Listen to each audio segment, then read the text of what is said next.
মঙ্গল সেন নামের এক রাজা ছিল যিনি বারাইপুর রাজ্যে রাজত্ব করতেন। মঙ্গল সেনের বাগানে ঘুরে বেড়ানোর খুব শখ ছিল। যখনই সে সময় পেত সে নিজের বাগানে ঘুরতো, প্রকৃতির মাঝে সময় কাটাতো। একদিন সে বাগানে ঘুরছিল, হঠাৎ সে দেখে একটা হরিণ তার বাগানে ঢুকে পড়েছে। সে এদিক ওদিক দৌড়াচ্ছে। রাজা তার বাগানের ফুল ও গাছপালার প্রতি টান অনুভব করে। রাজা দেখে হরিণটিরা গাছপালাগুলো নষ্ট করে ফেলতেছে। রাজা তখন রেগে যায়। রাজা তৎক্ষণাৎ সৈন্যদেরকে ডাকে এবং তাদেরকে বলে হরিণটিকে ধরো, এবং রাজা নিজেও হরিণের পেছনে দৌড়াতে শুরু করে। হরিণ বাগান থেকে বেরিয়ে যায়। রাজাও তার পেছনে ঘোড়া নিয়ে দৌড়াতে থাকে। মঙ্গল সেন হরিণের পেছনে দৌড়াতে দৌড়াতে রাজ্যের সীমান্ত পৌঁছে যায়, কিন্তু সে হরিণটি ধরতে পারে না। হরিণটি লাফিয়ে তার চোখের সামনে থেকে আড়ালে চলে যায়। রাজা মঙ্গল সেন খুবই ক্লান্ত ছিল, তাই সে সেখানে দাঁড়িয়ে যায়। আবহাওয়া খুবই গরম ছিল এবং রাজা পিপাসায় কষ্ট পাচ্ছিল। সে স্নান করার কথা ভাবছিল, তখন সে সামনে একটি ঝর্ণা দেখতে পায়। রাজা তখন ঝর্ণার কাছে গিয়ে তার কাপড় চোপড়ে ও ঘোড়া বেঁধে স্নান করছিল। ঠিক তখনই একটি চোর এসে রাজার কাপড় চোপড়ে ও ঘোড়া নিয়ে পালিয়ে যায় এবং চোর তার পুরনো কাপড় ফেলে রেখে দেয়। রাজা তখনই গোসল সেরে উপরে উঠে,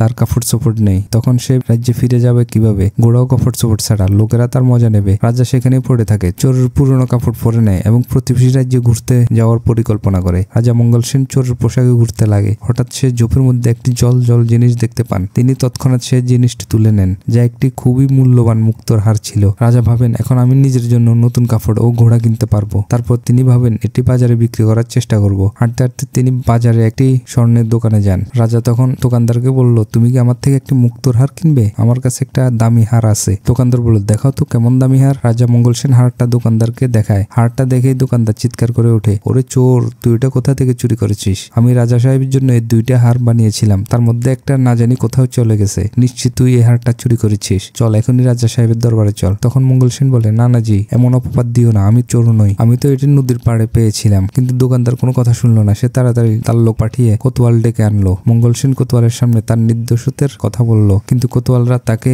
মহারাজের সামনে নিয়ে হাজির করলো। তখন স্বর্ণকার মহারাজের সামনে গিয়ে অভিযোগ জানায় এবং সে মঙ্গল সেনকে চোর বলে আখ্যা দেয়। রাজা মঙ্গল সেনের কথা শুনে কিছুই বলে না। রাজা বলে, এই স্বর্ণকার আমার রাজ্যের একজন সম্মানিত ব্যবসায়ী, তাই তার কথা একদম সত্যি। এই লোকটা আমাদের রাজ্যের নয়, তাই এর বিরুদ্ধে চুরির অভিযোগে জেলে পাঠানো হোক এবং ঠিক 3 দিন পরে তার হাত কাটা হবে। এটাই আমাদের রাজ্যের আইন। এই সিদ্ধান্ত শুনে মঙ্গল সেন ভয় পেয়ে যায় এবং দয়া ভিক্ষা করতে শুরু করে, কিন্তু কেউ তার কথা বিশ্বাস করে না। তাকে জেলে পাঠিয়ে দেয়। এই রাজ্যের রাজা যতটা অত্যাচারী, তার রানী ততটাই দয়ালু ছিল। যখন রানী এই পুরো ঘটনা জানতে পারে, তখন সে রাজাকে বলে, মহারাজ, আপনি এই নিষ্ঠুর আদেশ কিভাবে দিতে পারলেন? এই মামলায় কোনো সাক্ষী উপস্থাপন করা হয়নি এবং না তো আপনি তাকে অপরাধী হিসেবে নিজের পক্ষে কথা বলতে দিয়েছেন। এই স্বর্ণকার তো আসলে বদমাইশ। আপনি তো জানেন এরা টাকা পাওয়ার জন্য কত মিথ্যে কথা বলে এবং প্রতারণা করে। সত্যি বলতে আমি এই লোকটার কথা পুরোপুরি বিশ্বাস করি। রাজা তাকে বলে, জবান সামলে কথা বলো, তোমার রাজকার্যের ব্যাপারে দখল দেওয়ার কোনো অধিকার নেই। রানী তখন বলে, আমি চুপ করে থাকবো না। কিছুদিন ধরে আমি দরবারে আপনার খারাপ আচরণ লক্ষ্য করছি। আপনার পরামর্শদাতা ও মন্ত্রীরা আপনার থেকে অসন্তুষ্ট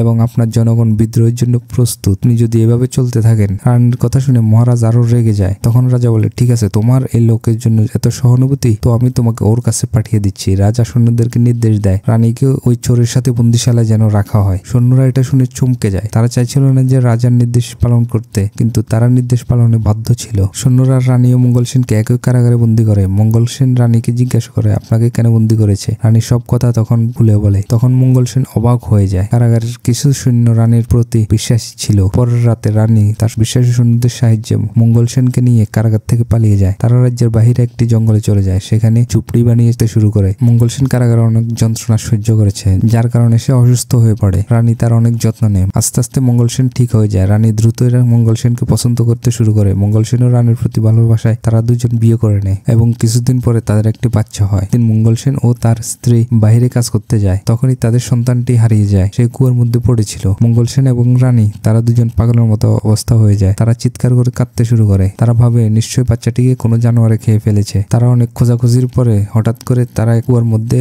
বাচ্চার শব্দ শুনতে পায়। তারা বাচ্চাটিকে কুয়ার থেকে উঠিয়ে নিয়ে আসে। একদিন মঙ্গল সেন ও রানী ঘুমাচ্ছিল। হঠাৎ কিছু আওয়াজ শুনতে পায়। তারা চমকে উঠে। তারা বাইরে গিয়ে দেখে কিছু সৈন্য তাদেরকে ঘিরে রেখেছে। তারা ভয় কাঁপতে শুরু করে যে শত্রুরা আবার তাদেরকে ধরতে সৈন্য পাঠিয়েছে। ঠিক তখনই মঙ্গল সেনের এক পুরনো মন্ত্রী তার সামনে এসে দাঁড়ায়। মহারাজ, শেষ পর্যন্ত আপনাকে খুঁজে পেয়েছি। মঙ্গল সেন এটা দেখে খুব খুশি হয়। তখন তার মন্ত্রী জানায় যে সে গোপনে গোয়েন্দার সাহায্যে মঙ্গল সেনকে খুঁজে পেতে সফল হয়েছে। মন্ত্রী আরো বলে যে রাজ্যের মানুষ মঙ্গল সেনের জন্য অধীর আগ্রহে অপেক্ষা করছে। এখন রাজা তার স্ত্রী এবং সন্তানের সঙ্গে রাজ্যে ফিরে যায়। মঙ্গল সেন আবার তার রাজগদিতে বসে পড়ে এবং আগের মতো রাজত্ব শুরু করে। গদিতে বসতে মঙ্গল সেন প্রথমে তার সেনা দিয়ে সে রাজ্যের উপর হামলা চালায় যে তার সঙ্গে খারাপ আচরণ করেছিল। হয়েছিল। এই যুদ্ধে মঙ্গল সেন বিজয়ী হয় এবং শত্রু রাজা তার কাছে দয়া প্রার্থনা করে। একটা সময় শত্রু রাজা ভিক্ষা চাইতে শুরু করে। শত্রু রাজার আকুতি মিনতি দেখে মঙ্গল সেনের তার জন্য দয়া হয়। এরপর মঙ্গল সেন তাকে মাফ করে দেয় এবং ছেড়ে দেয়। এরপর পুরো রাজ্যে শান্তি ও সুখ ছড়িয়ে পড়ে। মঙ্গল সেন এখন তার স্ত্রী ও বাচ্চার সাথে একটি সুখী জীবন কাটাতে শুরু করে। পুরো রাজ্যের মানুষ তাদের রাজা এবং নতুন রানী ও তার বাচ্চাকে পেয়ে খুশি হয়। তো বন্ধুরা, আমাদের ভিডিওটি কেমন লাগলো? যদি ভালো লেগে থাকে আমাদের চ্যানেলটি সাবস্ক্রাইব করে নিন।